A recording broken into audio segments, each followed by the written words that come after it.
अस्सलाम वालेकुम। आज हम लोग इस वीडियो में देखेंगे जदीद दौरी जदोल। इससे पहले हम लोग देख चुके हैं मेंडेलीव के दौरी जदोल तक। आप लोग क्या कीजिए, अपनी किताबें निकालिए, उसमें ये जदीद दौरी जदोल जहाँ है उसको सामने खुला रखिए और फिर ये आप देखिए ताकि आप उसको अच्छे से समझ सकें दोनों चीज़ों को। ठीक है, तो आइए इसको शुरू करते हैं। तो इसको शुरू करने से पहले इसकी कुछ तारीख समझते हैं हम लोग। बरतानवी साइंसदान हैं हेनरी मोजले, उन्होंने 1913 में ये बताया कि अंसर की जो बुनियाद होती है, जो बुनियादी खासियत होती है, वो उसके मरकज़े में मौजूद होती है।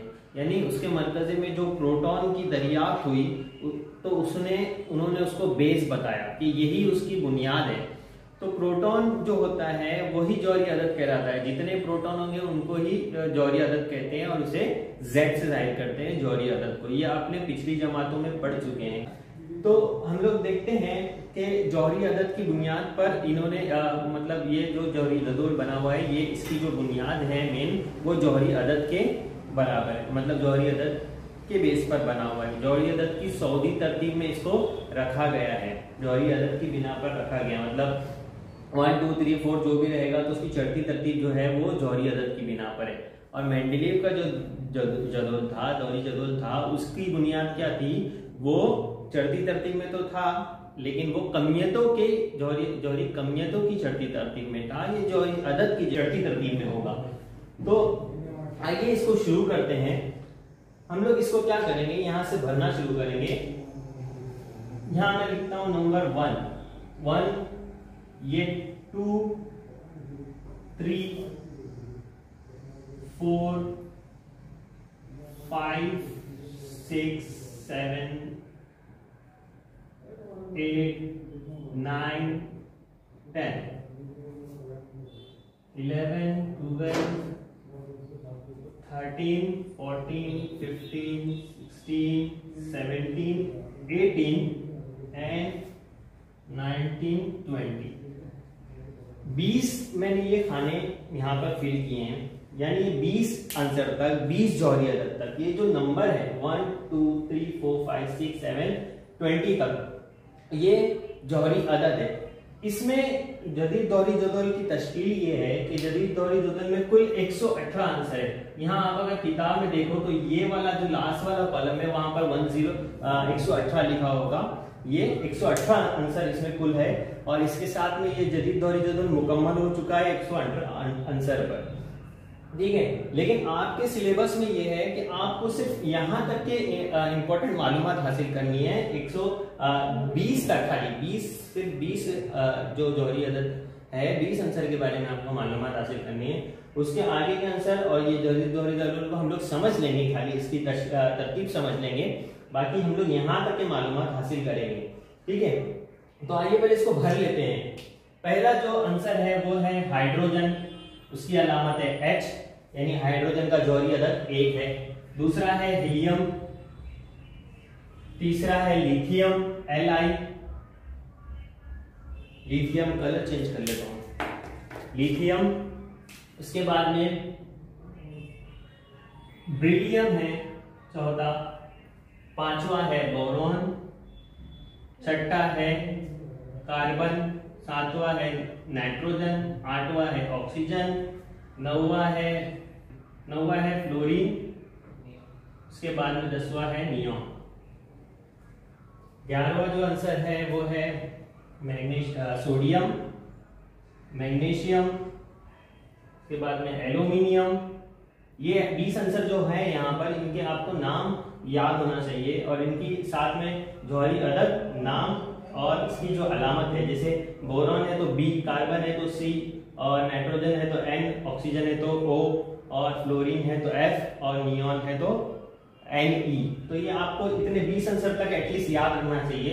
सारे 118 के नहीं, 20 आंसर तक आप लोगों को अच्छे से याद होना चाहिए। इसके बाद में है सिलिकॉन, इसके बाद है फास्फोरस, उसके बाद सल्फर, क्लोरीन LiCl, फिर इसके बाद है आर्गन Ar। इसके बाद में यहाँ पर हमारे दो आखिरी आंसर है पोटाशियम, K फॉर पोटेशियम, इसको एक्चुअल में पी से आना चाहिए लेकिन के से है, आप उसके वर्डिंग में मत जाइए, के लिखेंगे इसको हम लोग, ठीक है। फास्फोरस के लिए यहाँ पर हमने पी लिख चुके हैं, तो ये के फॉर पोटेशियम, याद रखिए इसको। इंग्लिश में जब पोटेशियम लिखते हैं तो उसको पी से लिखते हैं, लेकिन इसकी अलामत के।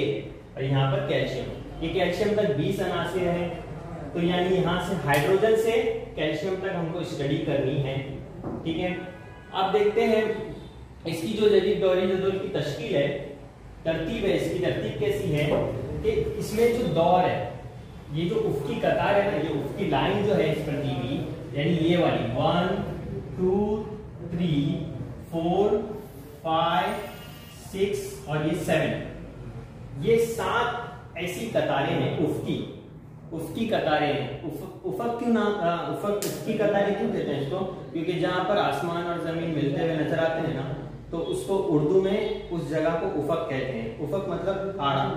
तो ये जो आड़ी लाइन है, यहाँ पर जो क्रॉस लाइन दी गई है, पहली वाली हाइड्रोजन और हीलियम वाली, दूसरी ये, तीसरी ये, चौथी, पांचवी, छठवीं, सातवीं, ऐसी कतारें, ठीक है। इसे याद रखना, ऐसी कतारें।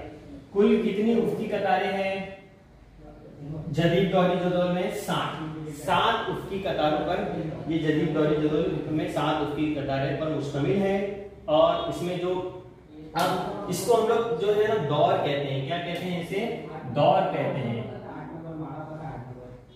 इसे दौर कहते हैं। और यहाँ से जो, अब ये जो उमूदी कतारें हैं, यहाँ आप उमूदी कतारें देख रहे हैं, ये 1 2 3 4, यहाँ से जो जो उमूदी कतारें हैं, इसे कहते हैं ग्रुप।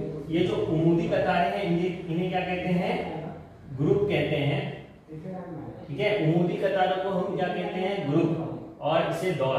तो उमूदी कतारें कितने हैं? 1 2 3 4 5 6 7 8 9 10 11 12। ये यहाँ बीच में भी से ये हम नहीं लिख रहे क्योंकि हमारे सिलेबस में ये चीज नहीं है, ये चीज सिलेबस में हमारे नहीं, हमको इनके बारे में नहीं मालूमात हासिल करनी है। यहाँ से देखिए, ये है 13 14 15 16 17 और ये लास्ट वाला 18। इसे ग्रुप कहते हैं, ग्रुप, ठीक है। यहाँ दोनों जगह मैंने आपको लिख दिया ग्रुप। अब 2 चीज इसमें हो गई कि जो दौर है वो 1 से 7 तक है, और जो ग्रुप है वो 1 से 18 तक ग्रुप है। हम लोग को जो स्टडी करनी है ग्रुप 1 2, फिर इसके बाद में 13 से लेकर 18 तक, यानी ये जो दरमियान में अनासिर आते हैं इनके बारे में इल्म हासिल करना है, ठीक है। और इसके अलावा ये जो 7 कतारें हैं, 7 दौर है, दौर के अंदर ये 2 चीज है। एक यहाँ पर 57 नंबर पर यहाँ पर एक आंसर है लिथियम। तो लिथियम 57 से 71 तक यहाँ पर कुल 14 अनासिर है इसमें भी, और एक्टिनाइट सीरीज में भी। इसको सिलसिला कहते हैं, लेथिनाइट सिलसिला और एक्टिनाइट सिलसिला, ठीक है। तो वो ये जो है वो यहाँ है, ये यहाँ पर कुछ आप देखोगे तो आपको उसमें किताब में नजर भी आएगा कि यहाँ कुल 14 अनासिर की जगह है।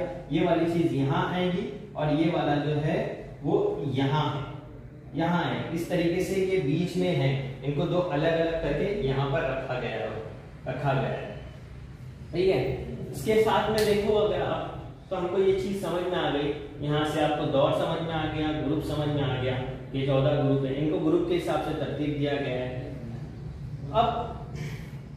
अब ये जो ग्रुप और दौर हो गया, तो इसकी बिना पर हमको ये जो बताने का मकसद था, ये ग्रुप और दौर की बिना पर आपको इसकी जदीद दौरी जदोल की कुछ खासियत समझ में आएगी। तो वो खासियत में देखेंगे हम लोग कि ग्रुप के लिहाज से क्या क्या खासियत है और दौर के लिहाज से इसमें क्या पैटर्न है, क्या खासियत है।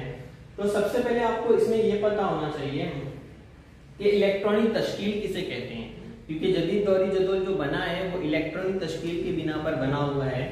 इलेक्ट्रॉनिक तश्कील का आपको पता इल्म होना चाहिए। यानी क्या होता है कि जैसे एक मान लीजिए कोई आंसर है, जैसे दूसरे नंबर का आंसर ले लेते हैं हम लोग। तो बीच में तो प्रोटॉन है, ठीक है, बीच में प्रोटॉन है 2 प्रोटॉन है इधर, और बाहर एक खोल और है, ठीक है, बैरूनी खोल है ऐसा। बैरूनी खोल में 2 इलेक्ट्रॉन और है, यहाँ और यहाँ 2 इलेक्ट्रॉन है।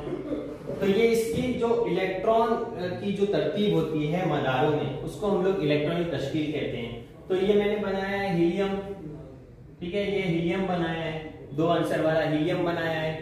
तो हीलियम की जो ये इलेक्ट्रॉनिक तश्कील है बाहर 2 आंसर है। अब इलेक्ट्रॉनिक तश्कील में कैसा है कि पहले ज्यादा से ज्यादा पहले खोल में 2 आंसर की 2 इलेक्ट्रॉन की गुंजाइश है, दूसरे में 8 और तीसरे में 8, चौथे में 18 और ऐसा बढ़ता हुआ चला जाता है। आप अभी फिलहाल हम लोग यहां तक पढ़ रहे हैं, तो आप लोग ये भी याद रखोगे तो अच्छा हो गया।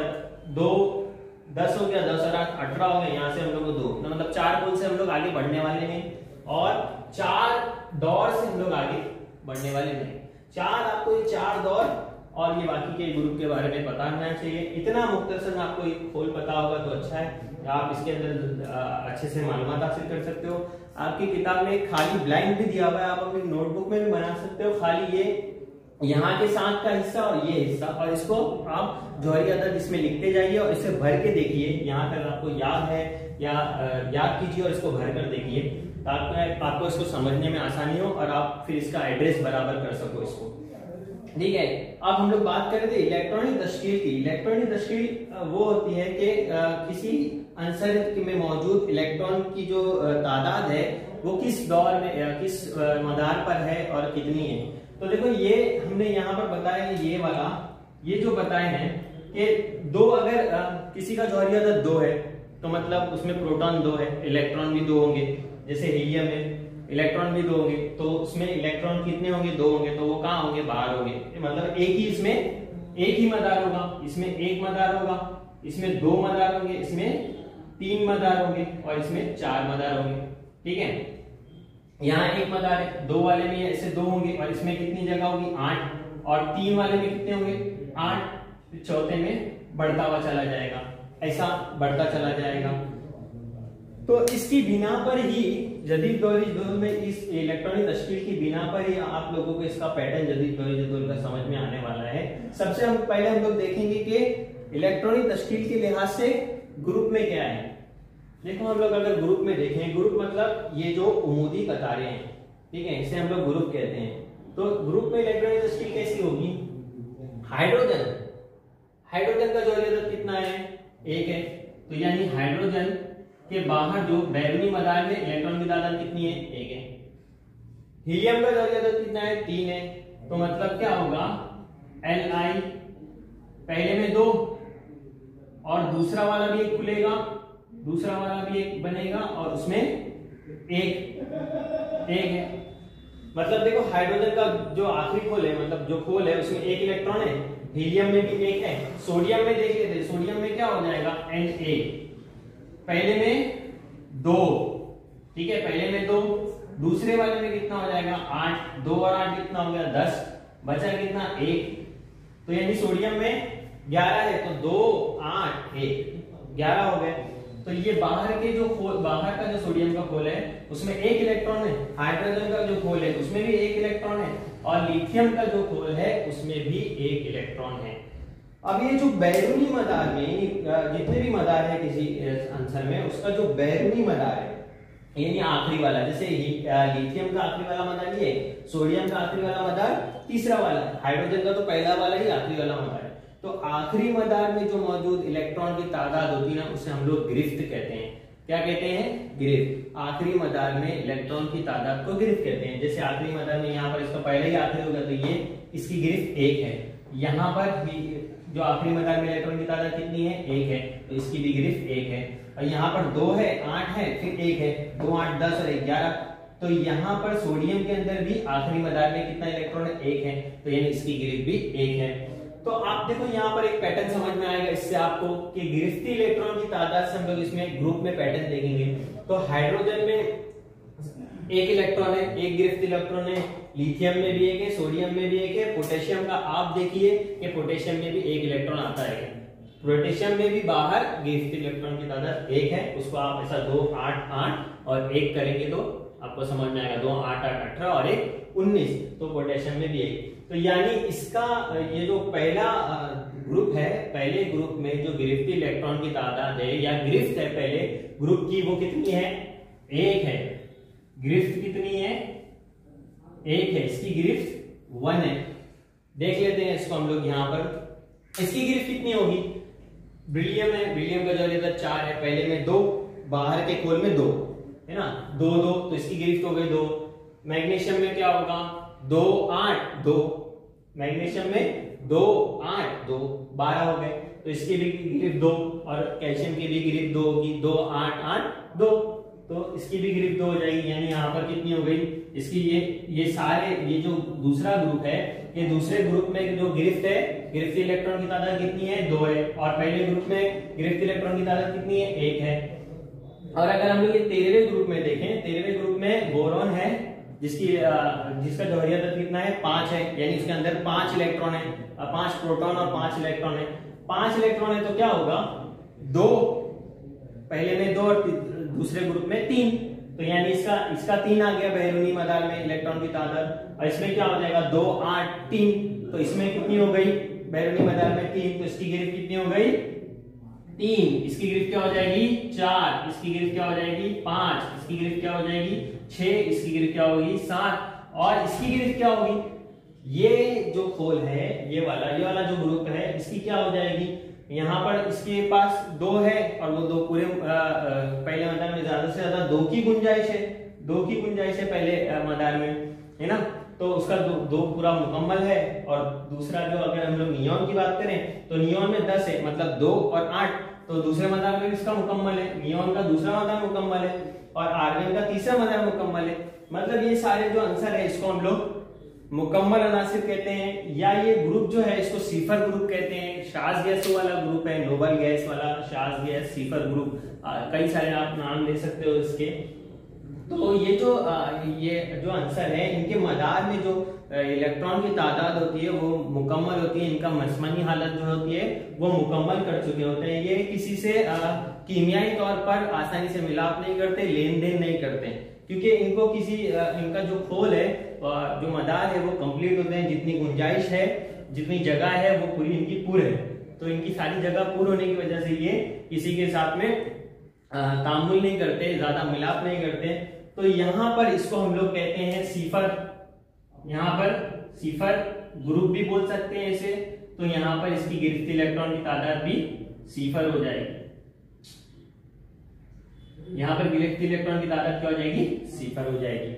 ठीक है, अब ये देखो ग्रुप के हिसाब से आपने ये चीज नोट देखे हैं कि इसमें जदीद दौर में पैटर्न मिलता है हमको कि जो इसमें तादाद मिल रही है, ये एक गिरफ्त है, इसकी 2, दूसरे दौर की 2 है, 13वें की 3 है, इसकी 4 है, इसकी 5, इसकी 6 7, और उसके बाद में सीफर है।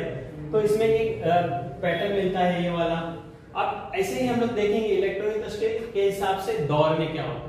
ये ग्रुप में देखे हैं हम लोग ने इलेक्ट्रॉनिक तश्कील के लिहाज से, अब हम लोग दौर में देखेंगे कि दौर में क्या होता है। दौर में देखने के लिए हम लोग, दौर मतलब ये उफ्की कतारें है ना, जैसे हम लोग को 4 दौर के बारे में देखना है, ये आपके सिलेबस में है, तो 4 दौर के बारे में हम लोग उसकी इलेक्ट्रॉनिक तश्कील देखते हैं क्या है। देखिए यहाँ पर हाइड्रोजन की जो गिरफ्त है, हाइड्रोजन के पास जौहरी अदद 1 है, 1 इलेक्ट्रॉन है। 1 इलेक्ट्रॉन होने से क्या होगा कि इसकी जो गिरफ्त है वो 1 है, क्योंकि इसके बैरूनी मदार में इलेक्ट्रॉन की तादाद 1 है। दूसरा यहाँ पर है हीलियम। हीलियम तो सीफर ग्रुप वाला है, उसकी सीफर ग्रुप है। ठीक है, तो ये पहला जो दौर है उसमें आपने एक चीज नोट की है कि यहाँ पर जौहरी अदद 1 है तो वहां पर 2 है, मतलब इसके पास 1 इलेक्ट्रॉन है तो उसके पास 2 इलेक्ट्रॉन है। तो जैसे उस तरफ गए, दाएं से बाएं तरफ गए, तो इलेक्ट्रॉन की तादाद 1 बढ़ गई। यहाँ पर देखो क्या हो रहा है, यहाँ पर 3 इलेक्ट्रॉन है, तो विलियम के पास 4 है, बोरॉन के पास 5 है, और कार्बन के पास 6। तो मतलब जो हम लोग दाएं से बाएं जा रहे हैं, लेफ्ट टू राइट जा रहे हैं, तो उसमें क्या हो रहा है, एक खोल का एक इलेक्ट्रॉन का इजाफा हो रहा है। यहाँ पर एक इलेक्ट्रॉन का इजाफा हो रहा है जैसे जैसे हम लोग उस तरफ जा रहे हैं। तो वहां पर जाते जाते जाओगे आप, तो यहाँ जब पहुंचोगे नियॉन पर, तो नियॉन के पास क्या है, नियॉन के पास 2 पहले खोल में और दूसरे खोल में 8। अब नीचे आ जाओ, वहां से नियॉन से यहाँ पर आया पोटेशियम पर, तो यहाँ क्या होगा, यहाँ पर 1 इलेक्ट्रॉन बढ़ेगा, सॉरी सोडियम पर आएंगे, नियॉन से सोडियम पर आएंगे हम, तो यहाँ पर क्या होगा, एक इलेक्ट्रॉन बढ़ेगा, उसके पास 10 थे, इसके पास 11 है, ठीक है, जॉर्ज अदर इसका 11 है, इसलिए इसके पास 11 इलेक्ट्रॉन है। लेकिन वहां से यहां हम लोग आए, यानी हम लोग का दौर चेंज हो गया ना, नियॉन से सोडियम पे हमारा दौर चेंज हो गया, दौर चेंज हो गया, तो यहाँ पर एक नया खोल पूरा होगा। फिर ये जो खोल है, मतलब वहां पर जैसे 2 खोल थे, 2 मदार थे, पहले मदार में 2 था, दूसरे मदार में 8 थे, तीसरे मदार में जब तीसरे दौर में आते हैं तो इसके पास 3 खोल है, 3 खोल है जिसमें 2, 8 और 1 है। तो यहाँ पर तीसरे मदार में 3 खोल है, चौथे मदार में जाओगे तो 4 खोल मिल जाएंगे आपको, ठीक है। तो यहाँ आपको समझ में आएगा कि यहाँ 1 खोल है, मतलब 1 मदार है, यहाँ 2 मदार है, यहाँ 3 मदार है, यहाँ 4 है। तो जैसे जैसे ऊपर से नीचे आएंगे तो नया नया खोल पूरा होना शुरू होगा, मतलब नए एक एक खोल का, एक एक मदार का इजाफा होगा इसके अंदर जैसे जैसे हम लोग नीचे आएंगे। तो दौर में नीचे आते हुए मदार में इजाफा होता है, मदार में इजाफा होता है दौर में नीचे आते हुए, और दौर में सॉरी ग्रुप में जो नीचे आएंगे हम लोग तो मदार में इजाफा होगा, और जैसे जैसे इस तरफ जाएंगे तो इलेक्ट्रॉन की तादाद में इजाफा होगा। एक एक इलेक्ट्रॉन की तादाद क्या होगी, एक इलेक्ट्रॉन की तादाद बढ़ेगी जैसे जैसे इस तरफ जाएंगे, 1 से 2, 2 से 3, 3 से 4, और यहाँ पर क्या होगा, जैसे जैसे नीचे आएंगे हम लोग तो एक एक मदार में इसके इजाफा होगा। तो हम लोग इसमें दौर में भी एक पैटर्न समझ सकते हैं कि जैसे जैसे उस तरफ जाए तो एक एक इलेक्ट्रॉन का इजाफा होता है, दौर में दाएं से बाएं जाते हुए एक एक इलेक्ट्रॉन का इजाफा होता है, और जैसे ही हम लोग उसके नीचे वाले दौर में आते हैं तो उसमें एक नया खोल बनता है, और वो खोल दाएं से बाएं जाते वक्त वो खोल फिर पूरा होना शुरू होता है। जैसे यहाँ पर हम लोग सोडियम वाले से यहाँ इसमें आ गए, सोडियम वाले कर आ गए नियॉन से, तो सोडियम में 11 है, तो जो तीसरा खोल बना उसमें 1 है, तो उसमें 1 इलेक्ट्रॉन है तीसरे खोल में, तो इसमें तीसरे खोल में 2 होंगे, इसमें 3, इसमें 4, तो वो जो उसका तीसरा मदार है वो यहाँ तक 18 तक आर्गन तक जाने तक पूरा पूरा भर जाएगा तीसरा वाला मदार। तो हमने ये दोनों चीज देख ली है कि ग्रुप के लिहाज से इलेक्ट्रॉनिक तश्कील में क्या पैटर्न है, इसमें क्या तरतीब है, और दौर के लिहाज से इसमें क्या तरतीब है। आपको ये समझ आ गई है तो आपको ये बता सकते हो कि अगर किसी कोई आपको बताए कि पला दौरिया, जैसे हम लोग अगर बात करें तो फास्फोरस कहाँ पर है दौरी जदोल में, तो आप बोल सकते हो इलेक्ट्रॉनिक तश्कील के लिहाज से कि फास्फोरस का जौहरी अदद कितना है, 15 है, 15 है, तो उसकी इलेक्ट्रॉनिक तश्कील क्या होगी, 2 8 कितनी होगी, 2 8 5 होगी, 2 8 5 उसकी इलेक्ट्रॉनिक तश्कील होगी। तो उसके लिहाज से आप उसको बता सकते हो कि ये तीसरे दौर में और 15वें ग्रुप में होगा, तीसरे दौर और 15वें ग्रुप में फास्फोरस होगा। आप एड्रेस बता सकते हो इलेक्ट्रॉनिक तश्कील की बिना पर कि कौन सा आंसर किस दौर में और किस ग्रुप में मौजूद है। ये इलेक्ट्रॉनिक तश्कील अगर आप ये ग्रुप के हिसाब से और दौर के हिसाब से अगर आप पता कर लो, सिर्फ आपको इसमें जौहरी अदद का इल्म होना चाहिए, और ये एक चीज पता होना चाहिए कि पहले जो मदार होता है उसमें ज्यादा से ज्यादा 2 इलेक्ट्रॉन की गुंजाइश होती है, दूसरे मदार में 8 इलेक्ट्रॉन की, तीसरे मदार में 8 इलेक्ट्रॉन की, और चौथे मदार में 18 इलेक्ट्रॉन की गुंजाइश होती है। तो इस बेस पर आप बताओ, कहीं पर भी आप कोई भी इलेक्ट्रॉन आपसे पूछा जाएगा तो आप बता सकते हो कि ये आंसर कौन से ग्रुप और कौन से दौर में है। अब देखते हैं हम लोग इसमें कि इस जदीद दौरी जदोल में और हमारे पास कुछ पैटर्न किताब में दिया हुआ है। जौहरी जिसामत, जौहर की जिसामत क्या होती है, पहले तो आप वो समझिए कि जौहर की जिसामत क्या होती है। जैसे जौहर की जिसामत, हम लोग कोई भी चीज की जिसामत जो है वो मीटर पट्टी से नापते हैं या किसी चीज से नापते हैं, ठीक है। तो जौहर की जो जिसामत, जौहर बहुत छोटा होता है, इतना छोटा होता है कि खुली आंख से नजर नहीं आता। तो उसकी जिसामत नापने की जब बात आती है तो उसकी जिसामत नैनोमीटर से भी छोटी इकाई पेक्टोमीटर में नापी जाती है, ठीक है। पेक्टोमीटर में इसकी इकाई जो है वो, पेकोमीटर में इसकी इकाई नापते हैं, पेकोमीटर में इसकी इकाई नापते हैं। तो जैसे यहाँ पर कोई एक आंसर है, जैसे लिथियम है, लिथियम का जो पहला मदार है उसमें 2 है और दूसरे मदार में 1 है। तो मरकजे से लेकर आखिरी जो मदार है वहां तक का फासला यानी निस्बत, तो जो इसका निष्सूत्र है वो जितना बड़ा होगा, जो भी इसका निष्सूत्र नापा जाएगा स्पेक्ट्रोमीटर से, जो निष्सूत्र आएगा उसी को हम लोग जौहरी जिसामत बोलेंगे। लिथियम की जौहरी जिसामत ये होगी। इससे कोई छोटा, अगर कार्बन की, हाइड्रोजन की बात करें तो हाइड्रोजन के पास एक ही है इलेक्ट्रॉन, तो यहाँ मरकज से लेकर यहाँ तक का फासला ये हाइड्रोजन की जौहरी जिसामत है। ठीक है, वैसे ही जैसे जैसे आप खोल बढ़ते जाएंगे, जैसे कोई और आंसर है तो उसका खोल बढ़ गया तो वो यहाँ से यहाँ तक का आखिरी मदार तक का, मरकज से आखिरी मदार तक का जो फासला होगा यानी जो निष्सूत्र होगा वो जौहर की जौहरी जिसामत कहलाएगा। मरकज से आखिरी मदार का फासला जौहरी जिसामत कहलाता है। अब देखो यहां से हमको जौहरी जिसामत से कैसा पता चलेगा, इसमें क्या है। हाइड्रोजन है, हाइड्रोजन ये लिथियम है, और यहाँ पर हम लोग ले लेते हैं कार्बन है। अब लिथियम का जौहरी अदद जो है वो 3 है और कार्बन का जौहरी अदद जो है वो 6 है। तो यानी इसके अंदर क्या है, जो खोल है इनके बराबर है। लिथियम के पास भी 2 खोल है, जैसे हम लोग यहाँ उसको देख लेते हैं। लिथियम के पास कितने खोल है, पहली मदार में 2, दूसरे में 1, और कार्बन के पास क्या है, पहले में 2, दूसरे में 4, 1 2 3 4, ठीक है 4। लेकिन अगर इसका मरकज से यहाँ पर फासला नापे तो इसके पास भी दो ही मदार है और इसके पास भी 2 ही मदार है। ठीक है, फर्क सिर्फ इलेक्ट्रॉन का है, यहाँ पर इलेक्ट्रॉन ज्यादा है और यहाँ पर इलेक्ट्रॉन बाहर वाले मदार में कम है और यहाँ इलेक्ट्रॉन ज्यादा है। अब यहाँ पर एक आपको चीज ध्यान में रखनी होगी कि अगर इसका जौहरी अदद 6 है तो यानी इसमें प्रोटॉन की तादाद कितनी है, यहाँ पर प्रोटॉन की तादाद है 6 यानी 6 प्लस है, और ये बाहर जो इलेक्ट्रॉन है वो 6 माइनस है, 6 माइनस है इलेक्ट्रॉन, है ना बाहर। और यहाँ पर कितना है, यहाँ पर इसके लिए जौहरी अदद 3 है तो यानी ये 3 प्लस है, और यहाँ पर बाहर कितना है 3 माइनस है इलेक्ट्रॉन। अब जो यहाँ पर बीच में दरमियान में प्रोटॉन की तादाद बढ़ गई, बढ़ने की वजह से प्रोटॉन की तरफ ये जो इलेक्ट्रॉन है इसकी कशिश जो है वो बढ़ जाएगी।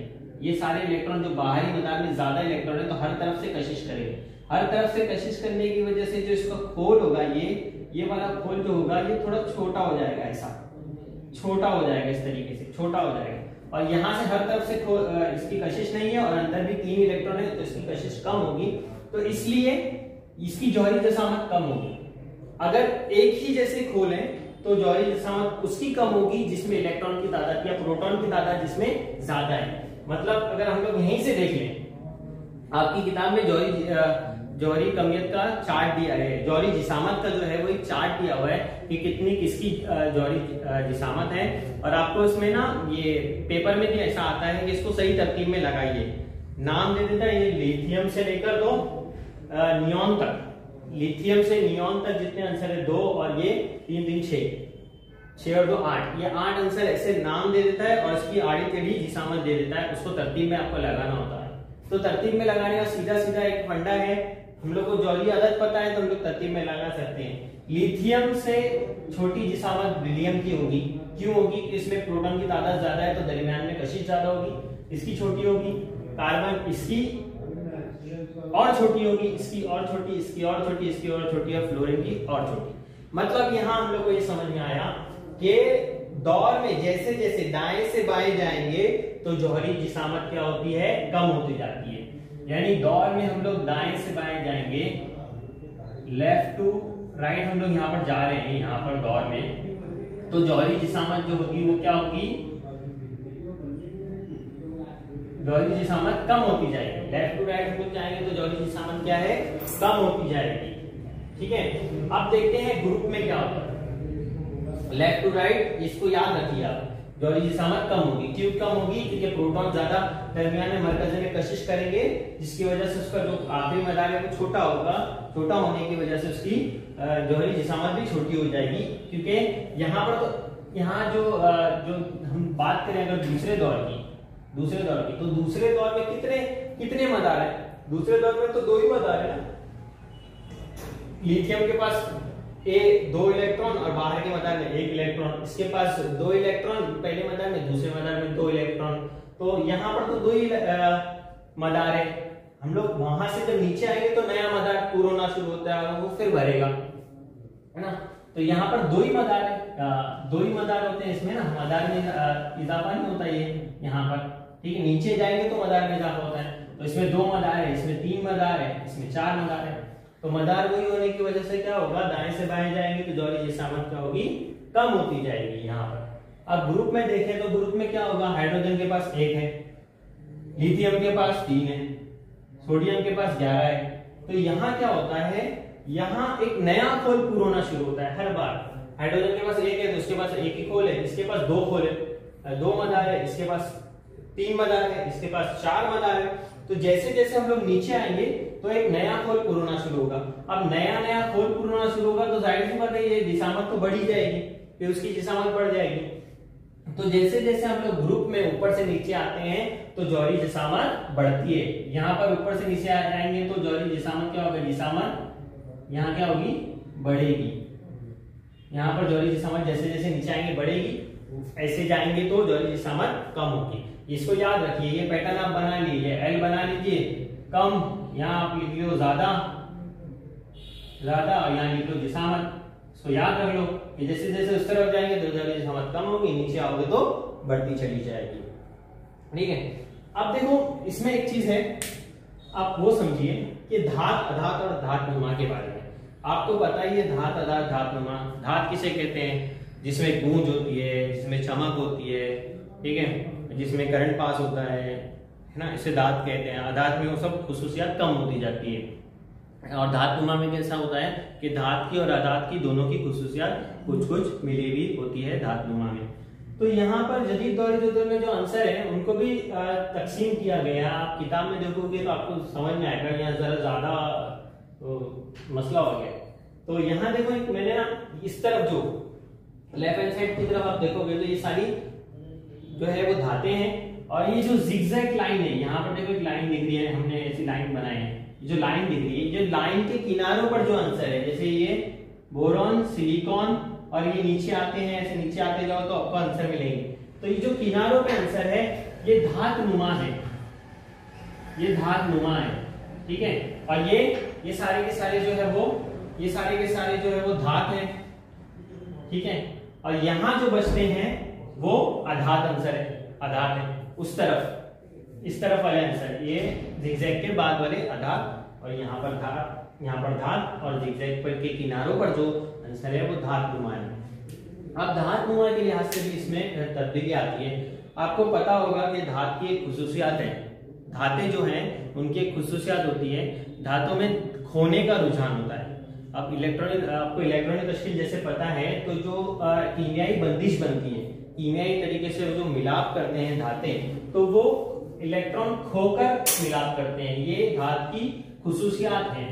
जैसे अगर हम लोग बात करें तो सोडियम की, तो सोडियम के पास यहाँ जो है, दूसरे में 8 है, तीसरे में 1 है। तो सोडियम क्या करता है, ये अपना जो 1 इलेक्ट्रॉन है ना वो खो देता है, यहां से इलेक्ट्रॉन खोता है, किसी को दे देता है, जिसके साथ भी वो मिलाप करता है, बंदिश बनाता है, तो वो इलेक्ट्रॉन खो देता है। खोने के बाद में क्या होता है, इसके पास बच जाते हैं 2 और 8। तो ये अपनी मसमनी हालत मुकम्मल करता है, मतलब सास गैसों वाली जो उसकी हालत है वो हालत पर आ जाता है।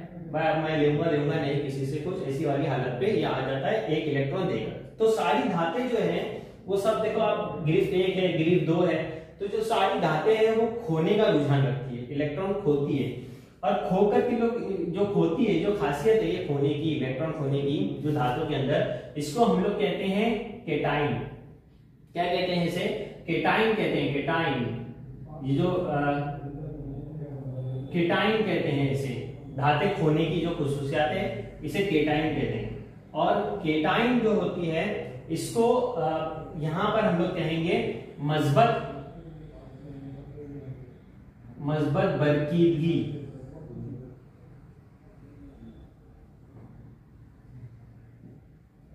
ये मस्बत बरकीदगी आप याद रखिए, ठीक है।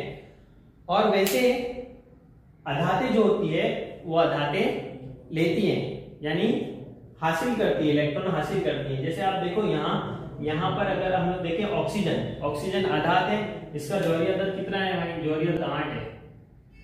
ठीक है, ऑक्सीजन का जौहरी अदद 8 है। 8 है मतलब क्या होगा, ये ऑक्सीजन है, पहले में 2, दूसरे में 6, 2 और 6 कितने हुए? 8। अब इसके पास गिरफ्ती इलेक्ट्रॉन की तादाद तो 6 है, लेकिन इसकी गिरफ्त कितनी होगी? 2 होगी, क्योंकि 2 लेगा तो क्या होगा? कंप्लीट हो जाएगा। तो इसकी गिरफ्त कितनी होगी? 2 होगी। तो ये क्या करेगा, ऑक्सीजन क्या करती है? 2 इलेक्ट्रॉन यहाँ से किसी से हासिल करेगा, 2 इलेक्ट्रॉन हासिल करके वापस ये 2 8 बन जाएगा। तो ये अपनी मसमनी हालत मुकम्मल करेगा। यानी इनको अपनी मसमनी हालत मुकम्मल करने के लिए, ये सिफर ग्रुप वाले आंसर की हालत पर आने के लिए इनको हासिल करना होगा और इनको खोना होगा। तो इनके अंदर धातु के अंदर जो है वो खोने की खासियत है, अधातु के अंदर हासिल करने की खासियत है। तो इनके अंदर जो हासिल करने की खासियत होती है ना अधातु के अंदर, उसको एनाइन कहते हैं। एनाइन, इनकी खुसूसियात को क्या कहते हैं? एनाइन कहते हैं इनकी खुसूसियात को। और इससे बोलते हैं मंफी बरकीदगी। ठीक है, इसे कहेंगे हम लोग मंफी बरकीदगी, जो खोने की खुसूसियात है। अब हम लोग देखते हैं यहाँ पर, देखो इसमें अगर हम लोग इसका धात और अधात का पैटर्न देखें यहाँ पर, तो आपको ये समझ में एक चीज समझ में आएगी कि जब यहाँ पर धात है, जैसे जैसे उस तरफ हम लोग जा रहे हैं, लेफ्ट टू राइट जा रहे हैं, तो जो इनके अंदर धाती खासियत होगी वो कम होती जाती है। दाएं से बाएं जाते वक्त धाती खासियत कम होती जाती है। यानी मस्बत बरकीदगी क्या होगी? इस तरफ जाएंगे तो हम लोग कम होती जाएगी, और मंफी बरकीदगी क्या होगी? बढ़ती चली जाएगी। यानी ये धात से अधात की तरफ जाना शुरू होगी, तो ये मस्बत बरकीदगी क्या होगी? बड़ी होगी, बढ़ती चली जाएगी। मस्बत बरकीदगी बढ़ती जाएगी, दरमियान में प्रोटॉन की तादाद बढ़ती जाएगी, इसलिए इसको बोलेंगे हम लोग केटाइन बनाने के बाद मस्बत बरकीदगी। इनके अंदर जैसे जैसे इस तरफ जाएंगे तो मस्बत बरकीदगी बढ़ती जाएगी, और मंफी बरकीदगी है वो जो है वो कम होती जाएगी जैसे जैसे हम लोग इस तरफ जाएंगे।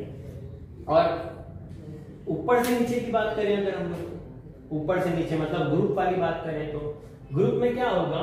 देखो यहां से हाइड्रोजन से जब पोटेशियम तक आएंगे तो इसमें उल्टा होगा, इसका मस्बत बरकीदगी कम होती जाएगी। या क्यों कम होगी? क्योंकि इनके अंदर जो धाती खासियत है, वो धाती खासियत क्या होगी? धीरे धीरे इनके अंदर कम होती चली जाएगी यहाँ पर आने पर। और यहाँ पर क्या होगा?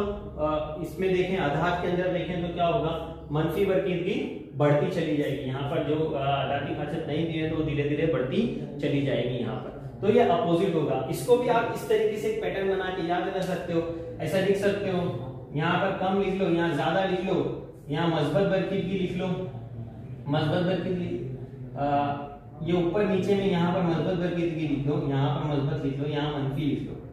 तो मंफी लिख लो, तो उससे हम आप पता कर सकते हो। और आपकी किताब में भी इसमें एक टेबल, ब्लैंक टेबल बना हुआ है। ब्लैंक टेबल के अंदर पैरों के जरिए से आपको बताया गया है वहां पर कि कहाँ पर मस्बत बरकीदगी बढ़ती है, कहाँ पर कम होती है। जैसे जैसे हम लोग इस तरफ जाएंगे तो मस्बत बरकीदगी बढ़ती है, मंफी बरकीदगी कम होती है, मतलब धाती खासियत कम होती जाती है। पर धाती खासियत पर आ जाती है, यहाँ से धात है, वहां अधात है, तो धाती खासियत कम होती है और अधात पर हम लोग आ जाएंगे। और ऊपर से नीचे जाएंगे तो इसके अपोजिट होता है, मस्बत बरकीदगी कम होती जाती है और मंफी बरकीदगी बढ़ती चली जाती है। ठीक है, इसके बाद में लास्ट आपका ये चैप्टर का ये जो जदीद दौरी जदोल है, इसमें आपके लास्ट चैप्टर का एक हिस्सा बाकी रह गया है, हाइड्रोजन, ये वाला ग्रुप 17। ये एक जो खास ग्रुप है, इसमें आपको ये एक दो चीज पता होनी चाहिए। ये जो ग्रुप 17 है, इनको हम लोग हाइड्रोजन फैमिली कहते हैं। ये जो ग्रुप 17 है, इन्हें हाइड्रोजन फैमिली कहते हैं, इसे सिफर ग्रुप कहते हैं। तो ये जो हाइड्रोजन फैमिली है, इसके अंदर एक खुसूसियत है, तबई खुसूसियत है। जैसे फ्लोरीन और क्लोरीन जो है वो गैसी हालत में पाए जाते हैं, इनकी गैसें होती हैं। क्लोरीन की तो ग्रीन कलर की गैस होती है, फ्लोरीन और क्लोरीन जो है गैसी हालत में पाए जाते हैं। और उसके नीचे आएंगे तो आपको ब्रोमीन मिलेगा, एक ब्रोमीन है, यहाँ ब्रोमीन है, और फिर बाद में आयोडीन है। तो ब्रोमीन जो होता है वो माय हालत में होता है, पानी की तरह हालत में होता है, ब्राउन कलर का वाटर होता है ब्रोमीन का। इसके बाद में आयोडीन जो है वो ठोस हालत में होता है। तो एक ही ग्रुप में गैस भी है, माय भी है, ठोस भी है। इनकी हालत बिलतरतीब जैसे जैसे ग्रुप में नीचे आएंगे बदलती जाती है। ये एक खास तरीके का इसमें एक ग्रुप है, इसको याद रखना चाहिए। इसलिए इसको और ये ग्रुप 17 है, इसको हम लोग हाइड्रोजन, इसको हाइड्रोजन बोलते हैं। ये ऑक्सीजन फैमिली, ऑक्सीजन है, ये कार्बन फैमिली है, ये बोरोन फैमिली है। और उसके बाद में ये जमीनी, ये अल्कली धातें हैं। ये अल्कली धातों वाला ग्रुप है, अल्कली धात है, ये पानी के साथ अमल कर लेती है। ये जमीनी अल्कली धात वाला ग्रुप है, ठीक है। ये आपको बस इसका नाम याद रख लेना चाहिए। और जो दरमियान में है उसको ओबोरी आंसर कहते हैं, और ये भी उनके साथ में ओबोरी आंसर में ही आता है। ये जो ब्लॉक, ये इसके साथ में एक ब्लॉक बनता है, इसे बोलते हैं एस ब्लॉक। ये जो दरमियान में डी ब्लॉक है, दरमियान में जो ब्लॉक है ये वाला डी ब्लॉक है। डी ब्लॉक में ये साथ में मिला हुआ ये एफ ब्लॉक है, और ये लास्ट वाला जो यहाँ से यहाँ तक का है ये पी ब्लॉक है, ये ब्लॉक है। आप ब्लॉक को खाली याद रख लोगे, ये एस है, वो 13 से 15, पी है, ये अपने काम का है एस और पी। डी वाला तो जो दरमियान वाला ये हमारे तो सिलेबस में नहीं है, इसके बारे में हम लोग आगे इस स्टैंडर्ड में स्टडी करने वाले हैं। और ये नीचे का जो इसके साथ में सीरीज जॉइंट है, ये इधर लेथेनाइट और एथेनाइट सीरीज इसके अंदर जॉइंट है, ये एफ ब्लॉक में आती है। और इसके साथ में आप इसको अगर टोटल करो, जैसे ग्रुप को 2 और 1 3 इसमें आंसर है, ठीक है। इसमें दो आंसर है, हाइड्रोजन और हीलियम। इसमें कितने आंसर है? 3 और 2 5, 3 8 है, 8 2 8 8। यहाँ कितने आंसर होते हैं भाई? 2 है, यहाँ 8 है, यहाँ 8 है, ठीक है।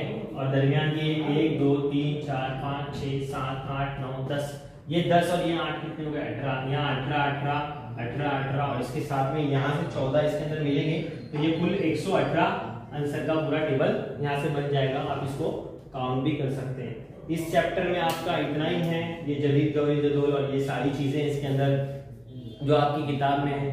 आई होप मैंने आपको सब क्लियरली समझा दिया होगा। आप एक बार किताब से इसकी स्टडी कर लो, ताकि इस वीडियो को देखने के बाद किताब से आप स्टडी कर लो, ताकि आपको सारी चीज़ें बराबर तरीके से समझ में आ जाए। और इसके बाद में इंशाल्लाह हम लोग आगे वाला चैप्टर नेक्स्ट वीडियो में देखेंगे। अल्लाह हाफिज़।